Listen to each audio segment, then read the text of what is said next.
Hi friends, good evening. কেমন আছো তোমরা? আমি তো ভালো আছি, আশা করি তোমরাও খুব ভালো আছো। ইভিনিংয়ে বানাচ্ছি এগ রোল ঘরোয়া পদ্ধতিতে।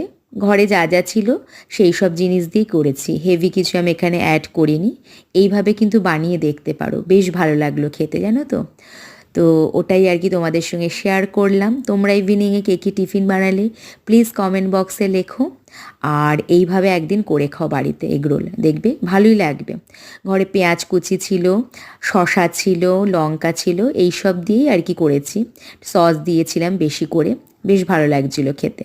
তো শীতকালে এটা একটা বেশ ভালো, সেটা হচ্ছে তোমার রান্না করতেও কষ্ট নেই, খাওয়া দাওয়া করতেও কষ্ট নেই। কিন্তু গরমকালে বাবারে বাবা, আমার তো ভালোই লাগে না উনুনের সামনে যেতে। তোমাদের কেমন লাগে বলো? আশা করি খারাপই লাগে, বিশেষ করে মেয়েরা এটা বুঝতে পারবে, তাই না? তো ওটাই আর কি, এবার ছেলেকে দিয়ে দিই, দেখি তার এক্সপ্রেশন কেমন হয় খেয়ে। আশা করি ভালোই বলবে, কারণ ও এই ধরনের খাবার খেতে ভীষণ পছন্দ করে। ব্যাস একগাল হাসি পেয়েই খুশি আর কি। তো এবার দেখি খেয়ে সে কি বলে।